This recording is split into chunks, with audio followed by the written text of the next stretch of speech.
The Song dynasty under Emperor Renzong officially adopted a policy of pacifism and gradually scaled back the size of the imperial military. While his administration was considered a high point for Chinese regional influence, the Tangut, who were a Tibetan people who had previously been subjects of the now fallen Tibetan Empire, saw the shrinking of their military as an opportunity, and they began attacking the Song borderlands. With the Song suing for peace, they agreed to let the Tangut establish their own state of Western Xia, located to the northwest, with both entities granting each other mutual recognition. Renzong later fell ill and began to worry about who would succeed him since all of his sons had died prematurely during childhood. When Renzong died in 1063, he was followed by Yingzong, who was the son of his cousin Zhao Yongrang. Yingzong had always suffered a multitude of mental illnesses, most likely depression and severe ADHD, and had a weak immune system, which led to his death in 1067, at which point he was followed by his son Shenzong. Shenzong, with the help of his minister Wang Anshi, set out to reform the Song dynasty by passing a package of legislation known as the New Policies. The results of the policies ranged from mixed to negative and included the following: the equal tax law, which called for government surveyors to assess the soil quality of farmland across the empire to adjust the base at which property tax is calculated, which angered many farmers since it would in general increase their tax burdens. The government tried to counteract this by including the Green Sprouts Law, which set up a system for the government to provide seeds for farmers on credit with a very low interest rate attached. The problem was the bureau that was created to administer the program soon became corrupt and began to intimidate farmers into purchasing borrowed seeds they didn't need. Then there was the confusingly named Hydraulic Works Law, which mostly called for the planting of mulberry orchards, a favorite meal of the silkworm, along the many canals in order to boost silk production. The Balanced Delivery Law established set prices that the imperial government could purchase commodities at on command. The rigidity of this law meant that farmers were stretched thin in years they had bad harvests, and many protested its implementation. The Related Market Exchange Law established a government bureau headquartered in Kaifeng with 21 other regional offices that would house regulatory agents whose duty it was to inspect the fields and commodity trading houses to ensure taxes were paid on all goods. It also gave the government the ability to limit the number of commodities in storage to help protect prices from market manipulation.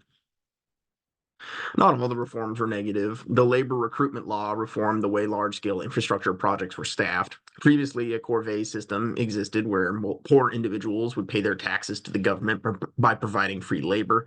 The new law instead allocated money to different government entities so that they could pay construction workers a wage. The Baojia law set up a system to recruit and train small militias to defend villages as an alternative to maintaining a costly barracks for each town. The imperial army itself was reformed with the general and troops law, which created additional levels of leadership within the army so that smaller companies could be formed and the chain of command be more clearly defined. Finally, the Three Colleges Law updated the National College by de-emphasizing teaching exclusively Confucianism with the addition of lectures related to mathematics and medicine, and reorganizing it into a university with three component colleges: the Outer College, which is similar to an undergraduate program; the Inner College, which is similar to a graduate program; and the Superior College, which is similar to a doctoral program. Emperor Shenzong died from illness in 1085 and was followed by his son Zhizong, who was only 8 years old at the time. Within the administration, a conservative faction of officials took power and ousted Wang Anshi and his allies and quickly got to work undoing all the reforms of the new policies. The conservatives held power until Emperor Zhizong came of age in 1093, at which point he replaced the conservatives with progressive ones and revitalized most of the earlier reforms. Zhizong would later become severely sick, most likely suffering from cholera or dysentery, and would spend the next several months being periodically violently ill. His son Zhao Mao was expected to succeed him, but he also fell sick with the same symptoms, probably contracting it from his father, and he tragically died soon after. Emperor Jizong would survive a couple more months when he developed laryngitis from all the violent heaving and was unable to speak, and it made it difficult to eat. Jizong died in 1100 and was followed by his younger brother Huizong. Huizong was a gifted artist, and he spent lots of money promoting the arts as well as extensively remodeling the imperial palace. His disregard for other affairs allowed Song territory in the north to fall into jeopardy. The Jurchen people who had been subject to the Liao Empire rebelled and broke away from the empire, proclaiming the independent state of Jin. The Song, who was mortal enemies with the Liao, decided to support the Jin rebels by entering an alliance and offering the use of the imperial navy, with the allied forces completely toppling the Liao Empire in 1125. During the fighting, generals in the Jin army realized that the imperial soldiers of the Song were weak and poorly trained, and right after the defeat of the Liao, they turned on their allies, starting the Jin-Song War. Terrified of the invading Jin army, Emperor Huizong abdicated the throne and passed it on to his son Qinzong.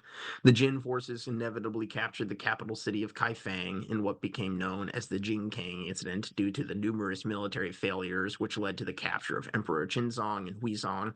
Both father and son would spend the rest of their lives in Jin captivity. Qinzong's younger brother Gaozong was able to escape Kaifeng and retreated south of the Yangtze River, establishing a new Song capital at Hangzhou.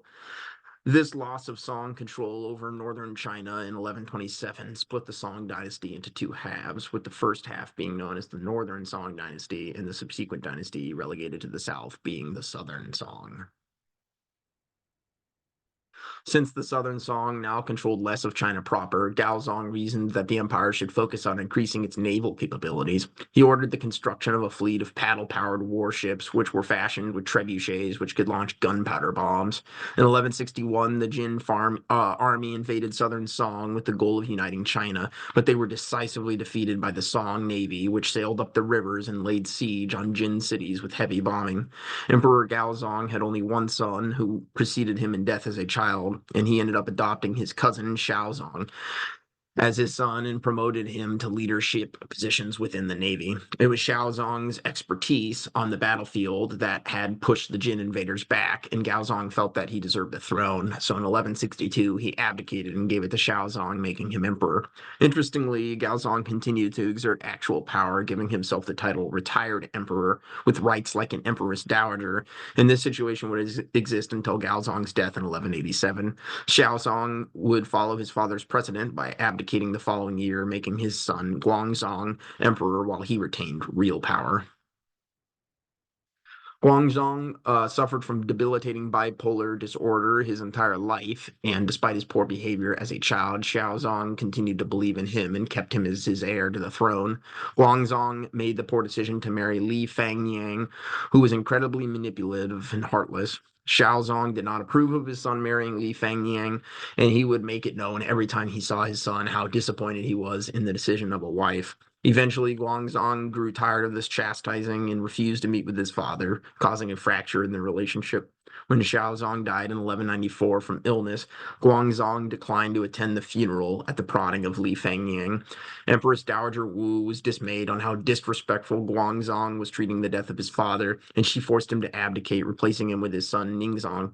During Ningzong's reign, Confucianism philosophy would experience a resurgence and a new golden age, with the ideology now being called Neo-Confucianism, and the movement was led by Zhu Ji. Ningzong was apprehensive of Neo-Confucianism and its teachings that the government's responsibilities were to the people, and he banned its practice in 1198, but rescinded the ban 4 years later after ensuing public outrage. Ningzong would later fall ill and become severely underweight, passing away in 1224, being followed by his brother Lizong, since all of his children had preceded him in death. 10 years into Lizong's reign, the Mongol people, who had been a vassal state within the Great Jin Empire, rebelled against their rulers. Under the leadership of Genghis Khan, they conquered the Jin Empire in the state of Western Xia in 1234, beginning the Mongol Empire. The Southern Song had been allied with the Mongols, but they broke this alliance when they rushed in to reclaim control of the cities of Luoyang, Chang'an, and Kaifeng, following the fall of their northern neighbors. General Mong Ki Khan, who was Genghis Khan's successor, had been leading a stalled invasion of Vietnam calm, but upon hearing this news of the Southern Song's betrayal, he turned his troops around and headed back north to invade Sichuan. Heavy fighting began within the walls of the large city of Chongqing, with the Mongol forces laying siege to the heavily fortified Diaoyu castle. The southern Song forces were able to repel the Mongol invaders and killed Mongke Khan during the thick of the fighting. The Mongol Empire, which was at this point had rapidly ballooned to encompass most of Eurasia, experienced a succession crisis with the death of their leader, and the empire split into several smaller divisions with their own khans, with Kublai Khan now overseeing the Mongol possessions in East Asia. Emperor Lizong passed away in 1264 before being followed by his nephew Duzong, since all of his biological sons had preceded him in death. The stress of the Mongol attacks on southern Song led Duzong to ignore his duties as emperor and instead focused on drinking and womanizing, which produced him three sons. Emperor Duzong died in 1274 from alcohol poisoning and was followed by his eldest son, Gong, who was only four at the time. The Mongols in China, under the leadership of Kublai Khan, established the Yuan dynasty with the goal of conquering and uniting all of China. They slowly marched across southern Song territory, seizing swaths of land as they went. Once they arrived to the capital, Hangzhou, Emperor Gong abdicated and surrendered to the Mongol forces in 1276, with the last remnants of southern Song resistance escaping and retreating to the far south provinces of Fujian and Guangdong. Gong's two younger brothers escaped to Fujian, where the middle brother, Duanzong, was crowned as the new emperor. Mongol forces would continue to pursue the southern Song refugees, conquering Fujian and forcing Duanzong and his brother to flee by boat to Hong Kong in 1278. The hastily planned journey happened to coincide with a fierce hurricane, and during the storm, Emperor Duanzong was thrown from the boat and nearly drowned.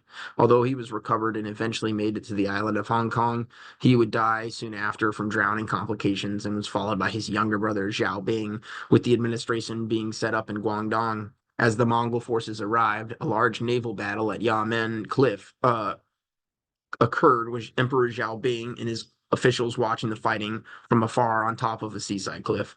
When it became apparent that the imperial forces had been defeated, Xiaobing's head general Lu Shifu grabbed the child emperor and jumped off the cliff, killing both of them in a murder-suicide, officially ending the Song dynasty in 1279 and beginning the Yuan dynasty. Kublai Khan moved the Yuan capital from Xanadu in Mongolia to present-day Beijing and right away continued his conquest, at this point now controlling Korea in addition to China proper. He began a costly campaign in Vietnam, which after several years did finally result in them becoming a vassal state. Kublai Khan ordered two unsuccessful naval invasions of Japan, as well as a failure to capture the island of Java. In contrast with the Yuan dynasty's early struggles to expand over the ocean, domestically it would be a time of widespread reform and modernization of China, something that may seem surprising given the Mongols were nomadic and warlike. Kublai Khan was hard on his son Zenjin, who he expected to succeed him, and this pressure led Zenjin to become an alcoholic, and he would eventually die from alcohol poisoning.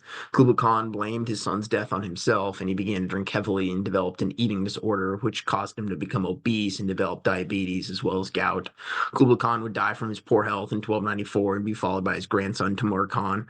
Timur Khan would pull back the empire's efforts in conquering the neighbors militarily to focus on domestic issues by lowering taxes and increasing diversity of officials within government.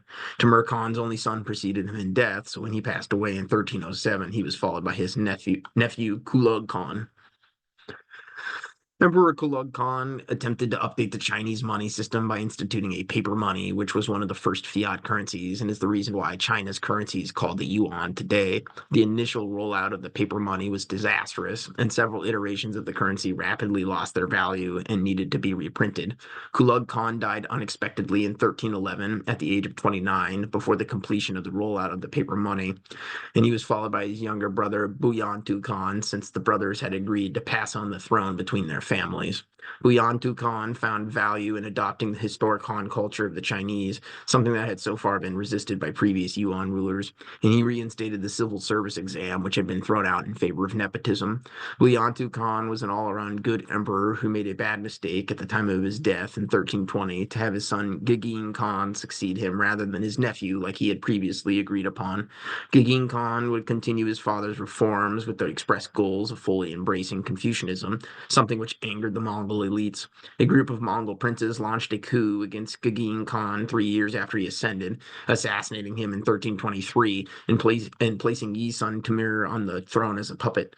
Yi Sun Timur attempted to please the Mongol elite, but ended up angering the princes after he turned away from the traditional Mongol worship of the sky to instead promote prominent Muslim advisors within his administration, and was assassinated in another coup by the Mongol elite.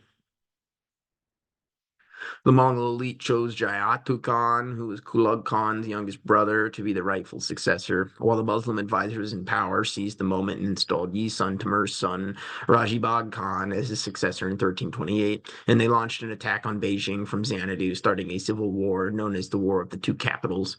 The Muslim officials and Emperor Rajibag Khan were killed in battle 3 months after his claim to the throne, allowing Jayatu Khan to become the undisputed emperor.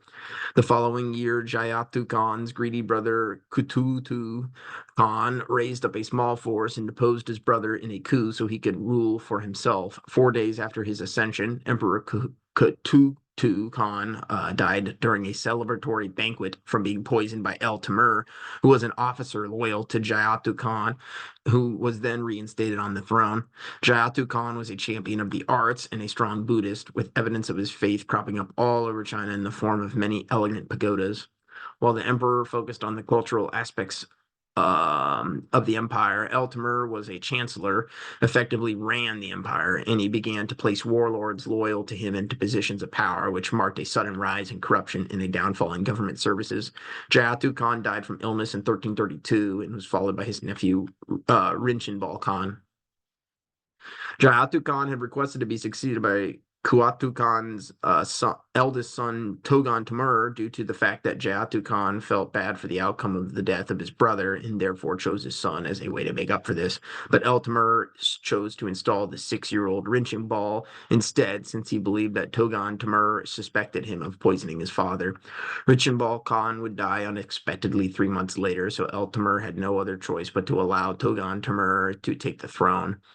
At this point, the Yuan dynasty was weak from the civil war and was unable to sufficiently police their territory, leading to a rise of gang robberies, which, coupled with a series of natural disasters, influenced peasant farmers to rise up in revolt in 1351 in what became known as the Red Turban Rebellion. The rebels were strong followers of Buddhism and Confucianism and were frustrated with the outside influences of the Mongols on their culture, derived their name from the characteristic red turbans they wore. For almost the next 2 decades, the rebels went to war with the Yuan dynasty, pushing the administration and imperial army out of Beijing and further north until eventually the Yuan dynasty lost all of their territory. Red Turban Army General Hongwu captured Beijing in 1368, declaring the end of the Yuan dynasty and the beginning of the Ming dynasty, with himself as emperor. 2 years later, in 1370, former Emperor Togan Timur would die in hiding somewhere in remote Mongolia.